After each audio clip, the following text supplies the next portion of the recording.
Thank you. This may be the most important speech I've ever made. I want to provide an update on our ongoing efforts to expose the tremendous voter fraud and irregularities which took place during the ridiculously long November 3rd elections. We used to have what was called Election Day. Now we have election days, weeks and months, and lots of bad things happened during this ridiculous period of time, especially when you have to prove almost nothing to exercise our greatest privilege, the right to vote. As president, I have no higher duty than to defend the laws and the Constitution of the United States. That is why I am determined to protect our election system, which is now under coordinated assault and siege. For months leading up to the presidential election, we were warned that we should not declare a premature victory. We were told repeatedly that it would take weeks, if not months, to determine the winner, to count the absentee ballots, and to verify the results. My opponent was told to stay away from the election. Don't campaign. We don't need you. We've got it. This election is done. In fact, they were acting like they already knew what the outcome was going to be. They had it covered, and perhaps they did, very sadly for our country. It was all very, very strange. Within days after the election, we witnessed an orchestrated effort to anoint a winner, even while many key states were still being counted. The constitutional process must be allowed to continue. We are going to defend the honesty of the vote by ensuring that every legal ballot is counted and that no illegal ballot is counted. This is not just about honoring the votes of 74 million Americans who voted for me. It's about ensuring that Americans can have faith in this election and in all future elections. Today I will detail some of the shocking irregularities, abuses, and fraud that have been revealed in recent weeks. But before laying out just a small portion of the evidence we have uncovered, and we have so much evidence, I want to explain the corrupt mail-in balloting scheme that Democrats systematically put into place that allowed voting to be altered, especially in swing states, which they had to win. They just didn't know that it was going to be that tough because we were leading in every swing state by so much, far greater than they ever thought possible.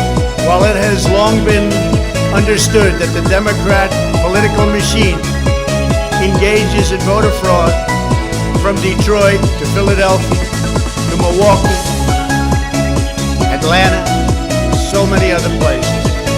What changed this year was the Democrat Party's relentless push to print and mail out tens of millions of ballots sent to unknown recipients with virtually no safeguards of any kind. This allowed fraud and abuse to occur on a scale never seen before. Using the pandemic as a pretext, Democrat politicians and judges drastically changed election procedures just months and in some cases weeks before the election on the 3rd of November. Very rarely were legislatures involved, and constitutionally they had to be involved. But very, very rarely, and you'll see that as we continue to file our suits, it's constitutionally absolutely incorrect what took place, even from a legal standpoint. Many states such as Nevada and California sent millions of live ballots to every person on their voter rolls, whether those individuals had requested ballots or not, whether they were dead or alive. They got ballots. Other states such as Minnesota, Michigan, and Wisconsin instituted universal absentee balloting right in the middle of an election year, sending absentee ballot request forms to all voters on all rolls. It didn't matter who they were. This colossal expansion of mail-in voting opened the floodgates to massive fraud.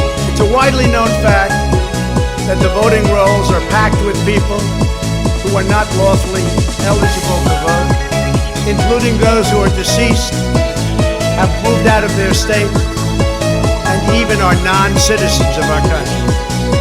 Beyond this, the records are riddled with errors, wrong addresses, duplicate entries, and many other issues. This is not disputed. It has never been disputed. Dozens of counties in the key swing states have more registered voters on the rolls than they have voting age citizens, including 67 counties in Michigan. All of this is evidence. In Wisconsin, the state's Board of Elections could not confirm the residency of more than 100,000 people, but repeatedly refused to remove those names from its voter rolls before the election. They knew why, nobody else knew.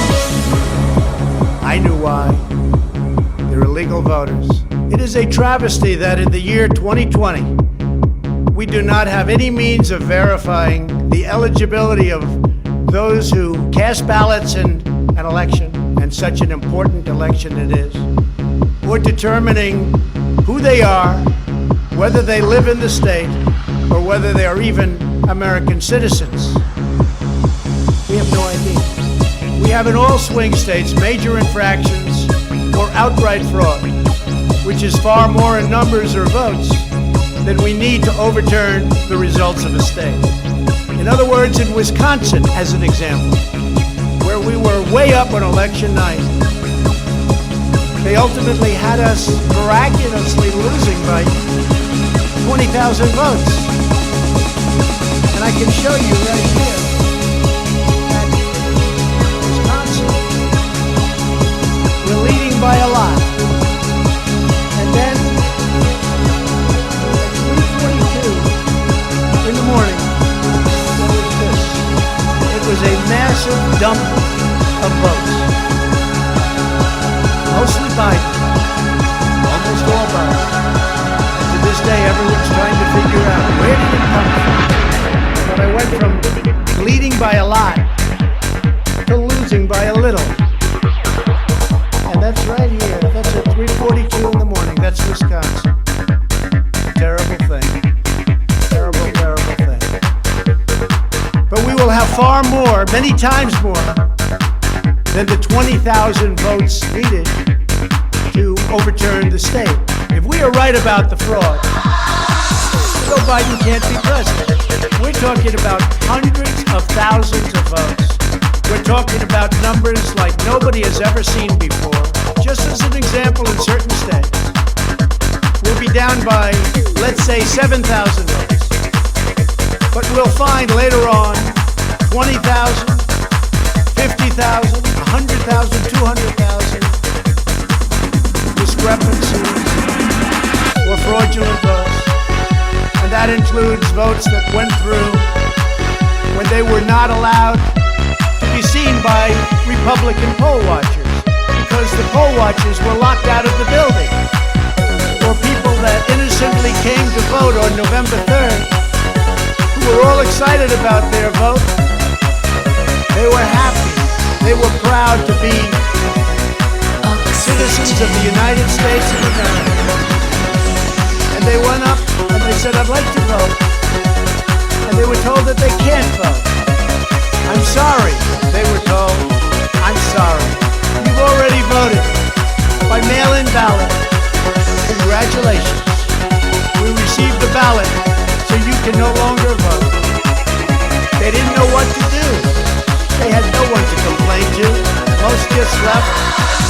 He said, that's strange. But many people complained and complained vehemently. And in a lot of cases, they filled out a provisional ballot, which was almost never used, but in virtually every case was a vote for Trump. In other words, they went in to vote, and they were told that they voted. They didn't vote. And they left, and they felt horror. And they lost respect for our system. And this happened tens of thousands of times all over the country. That's how desperate the Democrats were. They would fill out ballots of people not even knowing if these people were going to show up. And when they did show up, they said, sorry, you've already voted. And on top of everything else, we have a company that's very suspect. Its name is Dominion. With the turn of a dial or the change of a chip, you can press a button for Trump and the vote goes to Biden. What kind of a system is this? We have to go to paper. Maybe it takes longer, but the only secure system is paper. Not these systems that nobody understands, including, in many cases, the people that run them. Although unfortunately, I think they understand them far too well. In one Michigan county, as an example, that used Dominion systems, they found that nearly 6,000 votes had been wrongly switched from Trump to Biden. And this is just the tip of the iceberg. This is what we caught. How many didn't we catch? Are there hundreds of other examples throughout the country? Are there thousands? We just got lucky, and they called it a glitch. But we found numerous glitches that evening. 96% of the company's political donations went to Democrats, not surprisingly. And frankly, when you look at who's running the company, who's in charge, who owns it, which we don't know, where are the votes counted, which we think are counted in foreign countries, not in the United States, Dominion is a disaster.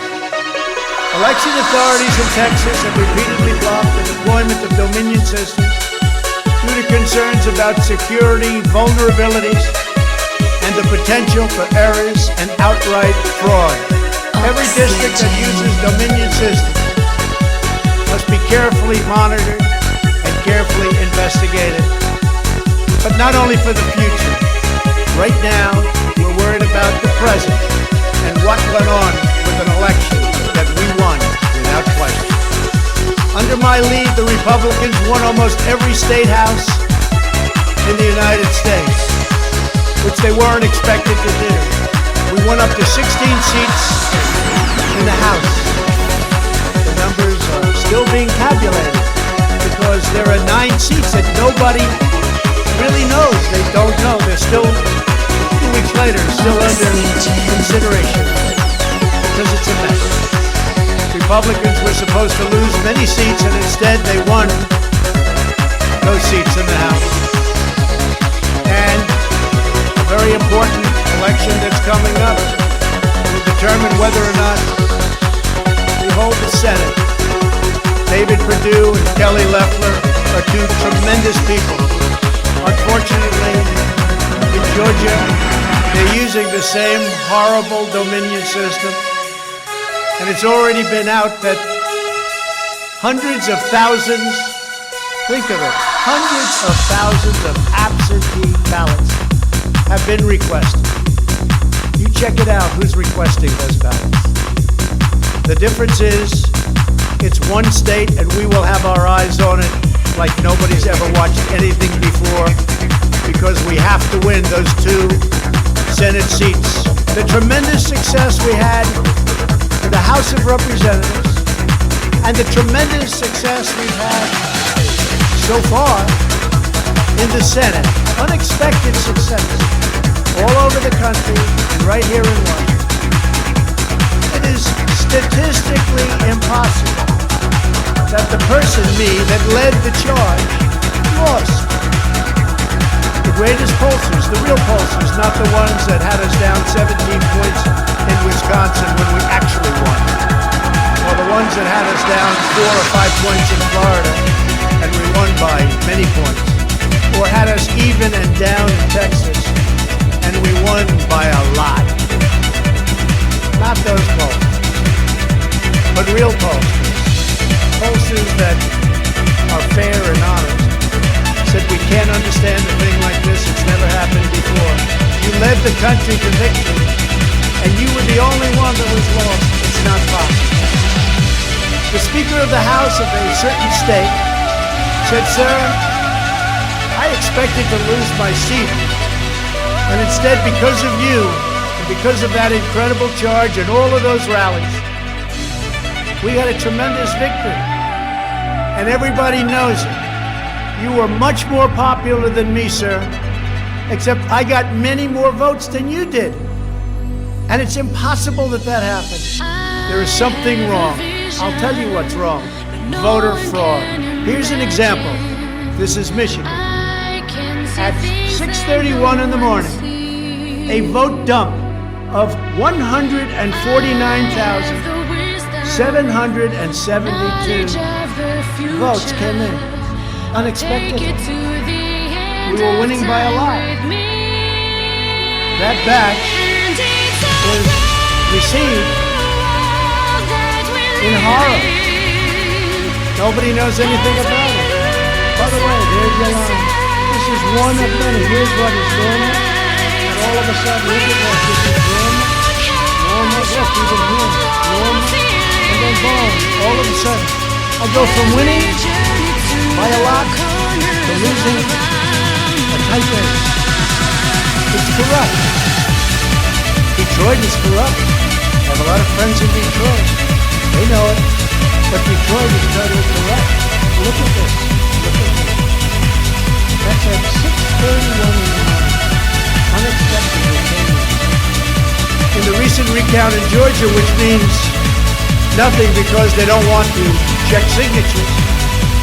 And if you're not going to check signatures in Georgia, it doesn't work. But we have a Secretary of State and a governor who made it very difficult to check signatures. Why? You'll have to ask.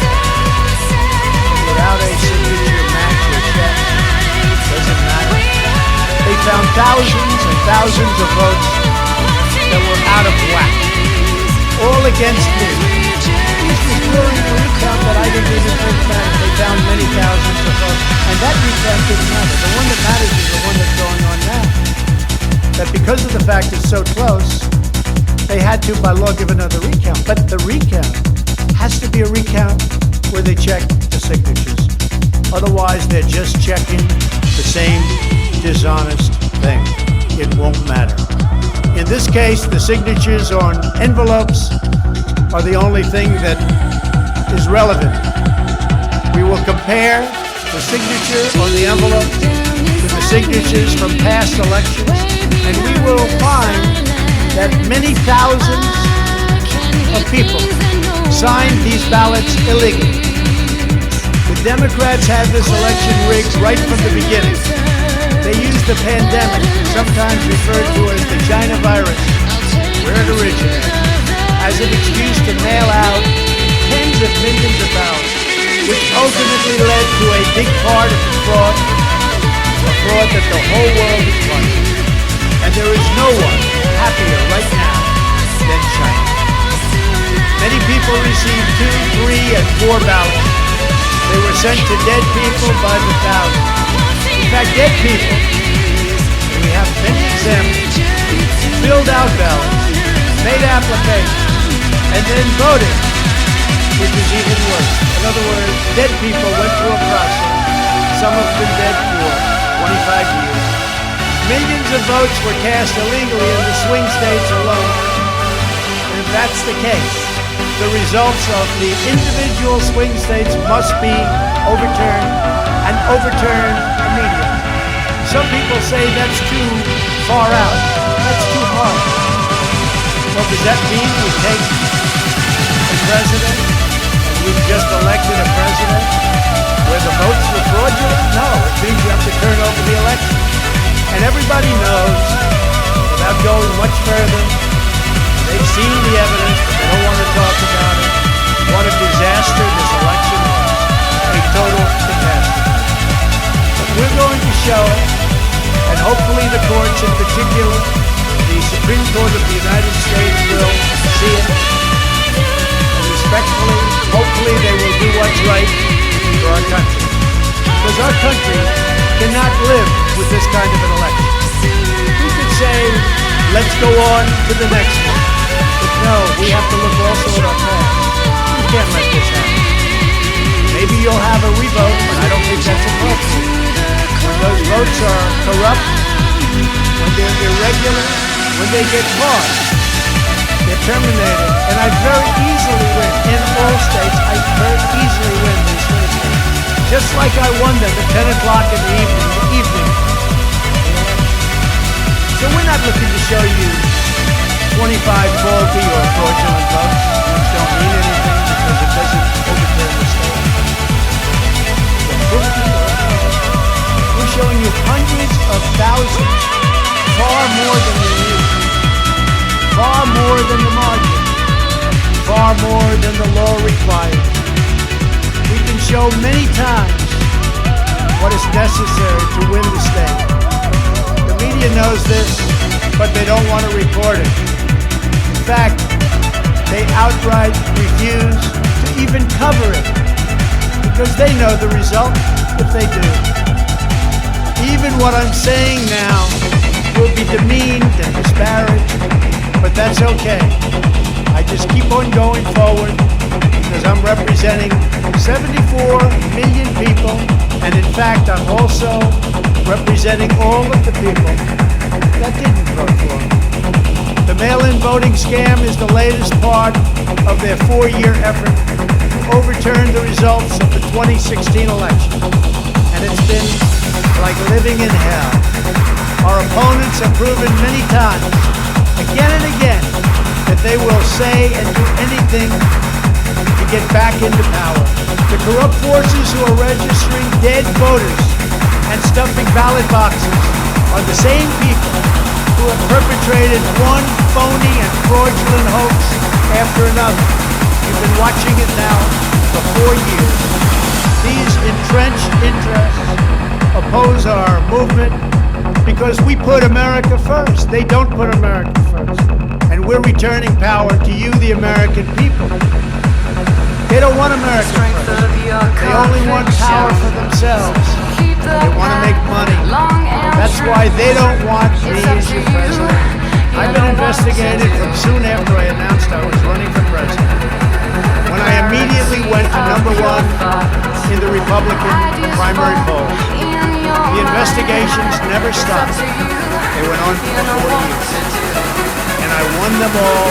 I beat them all. Russia, Russia, Russia. The impeachment hoax, and so much more. Robert Mueller spent $48 million of taxpayer money investigating me for 2.5 years, issued over 2,800 subpoenas, executed nearly 500 search warrants, issued 230 orders for communications records, and conducted 500 witness interviews, all looking to take me down. There was no collusion in the end, none whatsoever.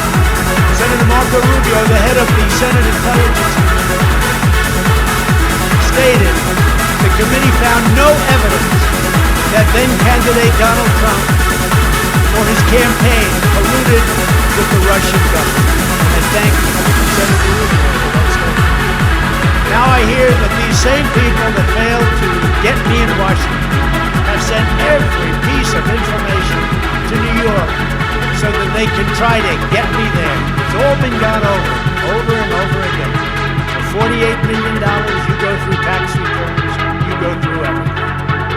The New York Attorney General, who recently ran for office, campaigned without knowing, stating, "We will join with law enforcement and other attorneys general across this nation in removing this president from office."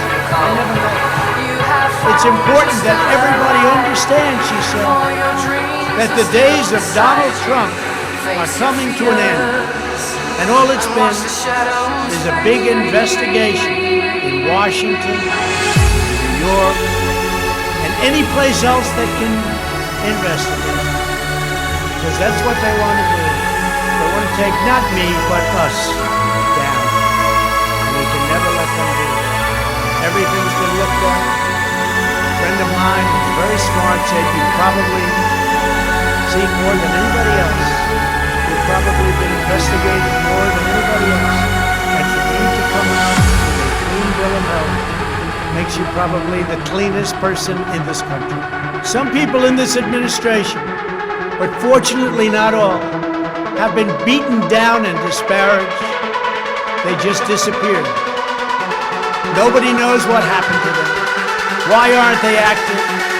Why aren't they involved? There's so much to be involved in. The corruption is so rampant.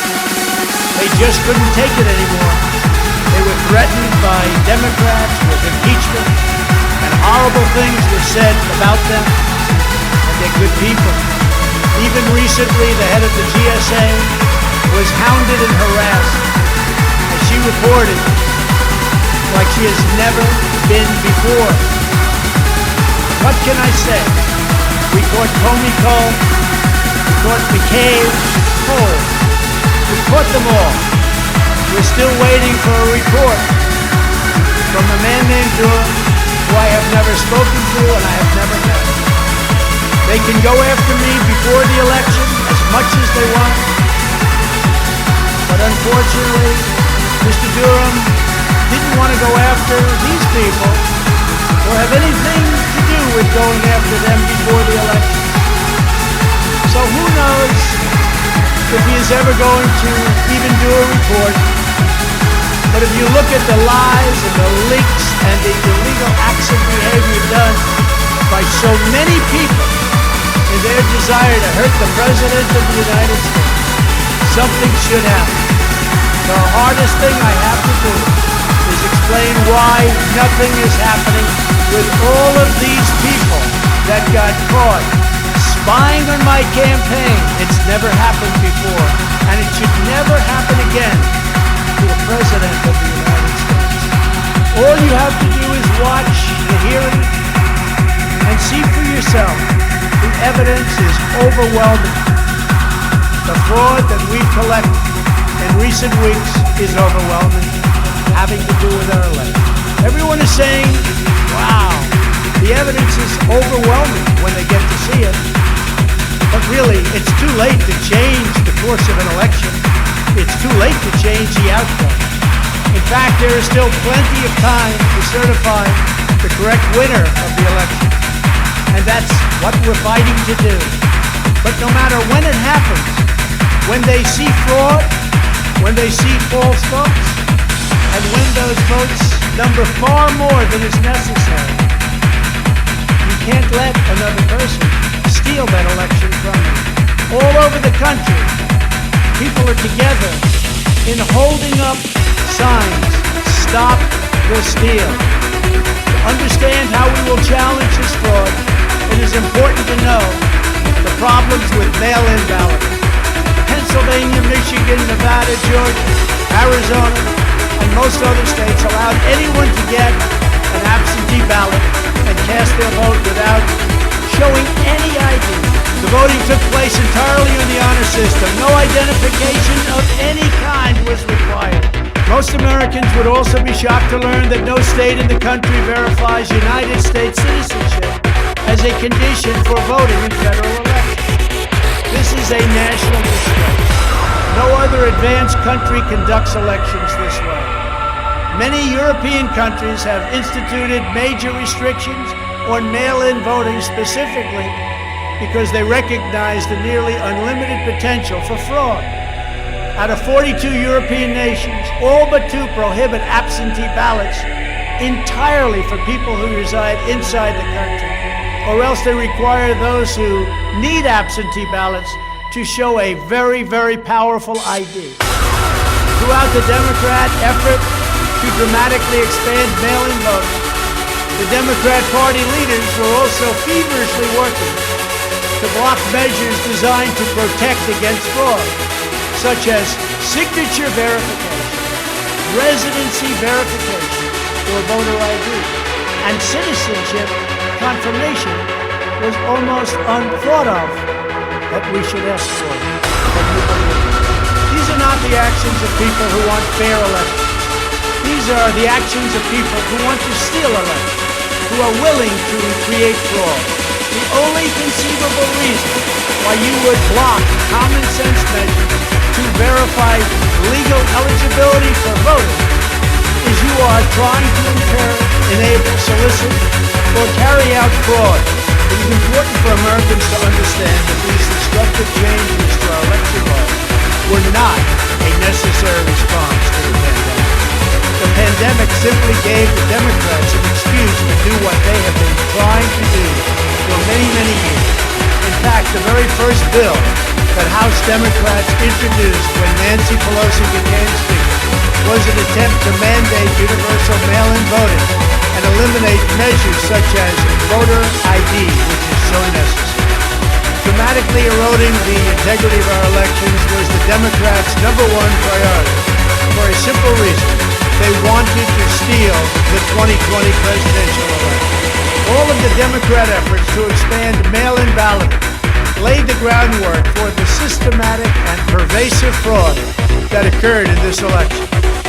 In Pennsylvania, large amounts of mail-in and absentee ballots were processed illegally and in secret in Philadelphia and Allegheny counties without our observers present. They were not allowed to be present. In fact, they weren't even allowed in the same room. They were thrown out of the building, and they looked from outside in, but they had no way of even seeing because there were no windows, and the windows that were there were boarded up. Democrats even went to the Pennsylvania Supreme Court to block observers from receiving access. There is only one possible reason that the corrupt Democrat political machine would oppose transparency during the vote count. It's because they know they are hiding illegal activity. It's very simple. This is an egregious, inexcusable, and irreversible harm that stains the entire election. Yet this unprecedented practice of excluding our observers, our vote watchers, as some people call them, occurred in Democrat-run cities in key states all across the nation. Here are just some of the additional facts that we've uncovered. Many voters all across Pennsylvania received 2 ballots in the mail, and many others received mail-in ballots for which they never applied. So many got ballots, they didn't even know what they were for. And again, so many received more than 1 ballot, in some cases more than 2 ballots. And they happen to be, for the most part, Democrats. In Fayette County, Pennsylvania, multiple voters received ballots that were already filled out. They didn't know what happened. In Montgomery County, Pennsylvania, poll watchers overheard unregistered voters being told to return later to try to vote under a different name. Tens of thousands of voters across Pennsylvania were treated differently based on whether they were Republicans or Democrats. Voters who submitted flawed ballots in some Democrat precincts were notified and asked to fix their ballots, while Republican precincts, and in particular Republican voters, were not so notified, which plainly violates the Equal Protection Clause of the United States Constitution. If you are a Democrat, we're going to fix up your ballot, make sure it's perfect. If you are a Republican, don't even talk about it. In Michigan, a career employee of the city of Detroit witnessed city workers coaching voters to vote straight Democrat while accompanying them to watch who they were voting for, violating the law and the sanctity of the secret ballot. Can't do that. The same worker says she was instructed not to ask for any ID and not to attempt to validate any signatures. She was also told to illegally backdate ballots, many ballots, received after the deadline. This is something that is so unconstitutional.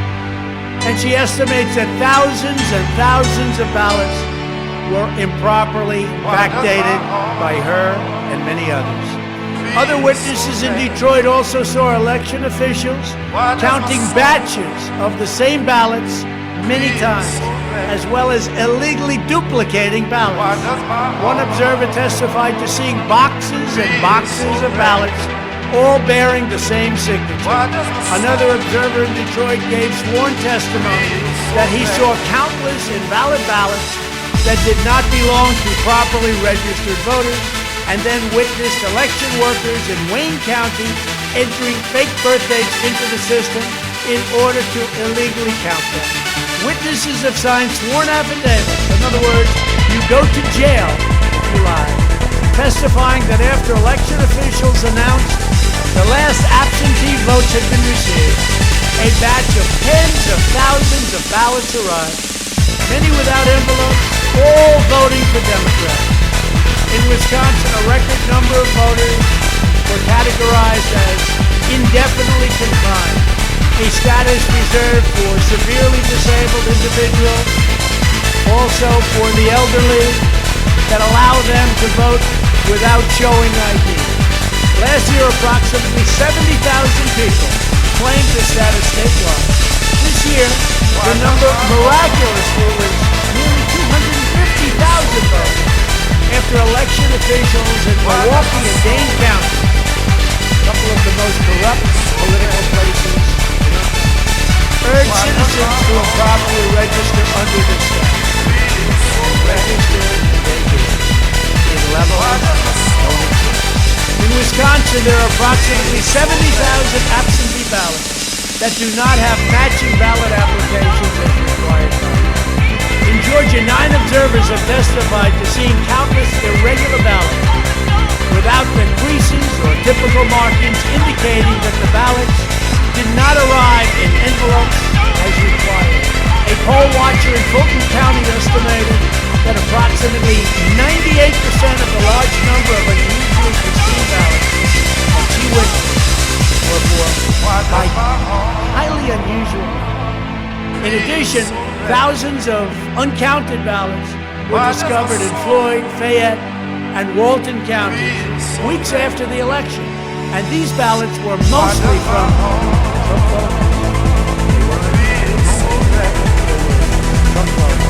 in Detroit. Everybody saw the tremendous conflict in a horrible way that the two Republican candidates were treated. So horrible. Because they wouldn't vote when they saw that 71% of the precincts didn't ballot. And also, there were more votes than there were voters. Think of that. You had more votes than you had voters. That's an easy one to figure. And by the thousands. In Arizona, in-person voters whose ballots produced error messages from tabulation machines were told to press a button that resulted in their votes not being counted. Also in Arizona, the Attorney General announced that mail-in ballots had been stolen from mailboxes and hidden under a rock. In Clark County, Nevada, where most of the state's voters reside, the standards for matching a signature using the signature verification machine were intentionally lowered to allow large numbers of ballots to be counted that otherwise would never have passed muster. This machine was set at the lowest level. According to one report, in order to test the process, 9 voters in Clark County cast ballots with intentionally incorrect signatures, and 8 of the 9 ballots were accepted and counted. They said you could sign your name as Santa Claus. Last week, the Clark County Commission threw out the results of a local election after the registrar reported finding, quote, discrepancies that we can't explain. Also in Nevada, some voters were entered into a raffle for more than a dozen gift cards worth as much as $250 if they could prove they had voted. This took place on Indian reservations. One of the most significant indications of widespread fraud is the extraordinarily low rejection rates for mail-in ballots in many key states. These are the states that I had to live. In swing state after swing state, the number of ballots rejected has been dramatically lower than what would have been expected based on prior experience. That means years and years of voting. In Georgia, just 0.2%, that's substantially less than 1% of mail-in ballots have been rejected. In other words, almost none have been rejected. They took everything. Nothing was rejected. Practically. Compared to 6.4% in 2016, and there are those that think that 6.4 was a low number. So think of it. Almost none were rejected. And the previous election, 6.4% were rejected. We have seen similar declines in Pennsylvania, Nevada, and Michigan. Ballots weren't rejected, especially if it happened to be in Democratic areas.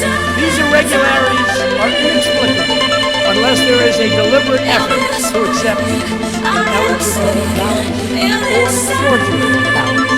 In Pennsylvania, the Secretary of State and the State Supreme Court, in essence, abolished signature verification requirements just weeks prior to the election in violation of state law.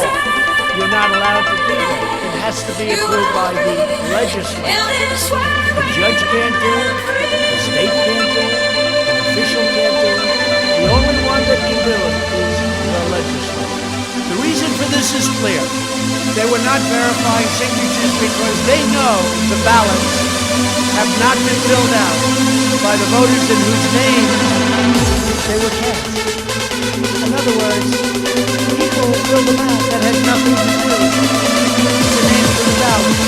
A simple recount of the ballots under these circumstances only compounds the fraud.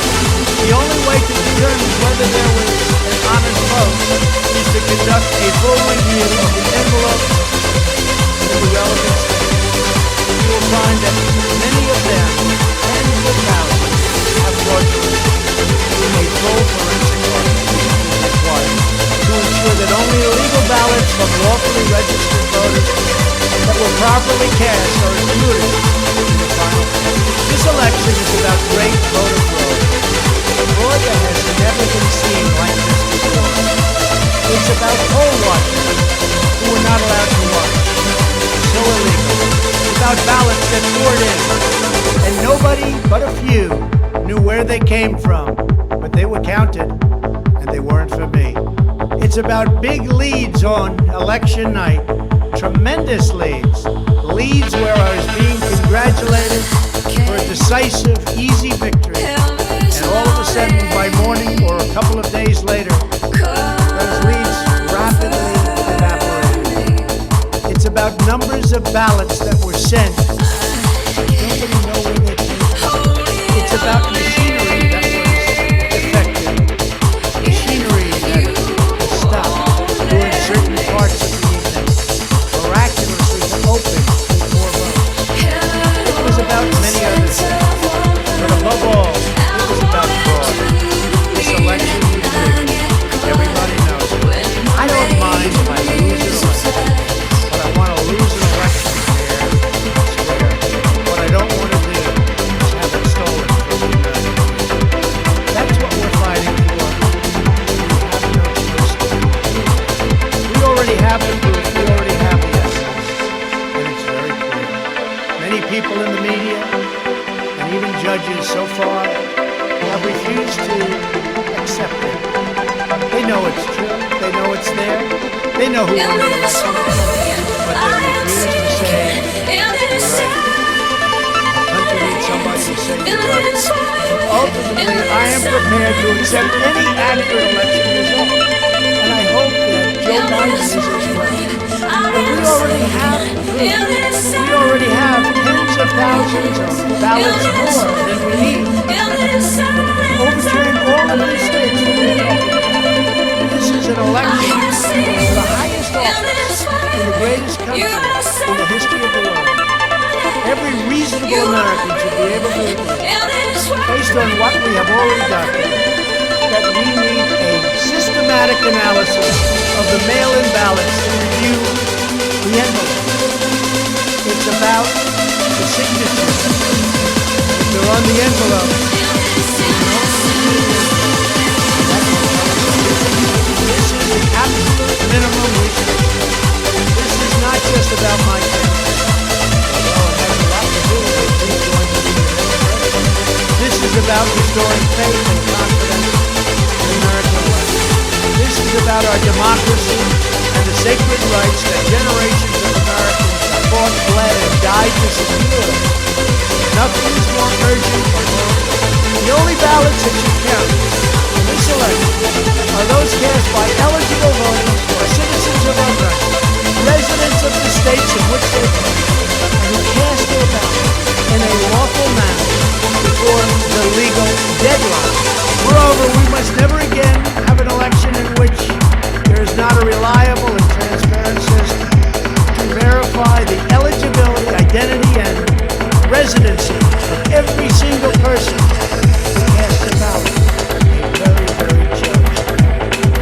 smart people have congratulated me on all we've done. The biggest tax cuts in history, regulation cuts, the biggest in history. We rebuilt our military. We took care of our vets like never before. Space Force, and so much more. But then they went on to say, as big and as important as these events were, the single greatest achievement in your presidency will be exactly what you're doing right now. Voter integrity for our nation. It's more important than any of the things that we discussed. If we don't root out the fraud, the tremendous and horrible fraud that's taken place in our 2020 election, we don't have a country anymore. So with the resolve and support of the American people, we will restore honesty and integrity to our election, and we will restore trust in our system of government. Thank you, God bless you, and God bless America.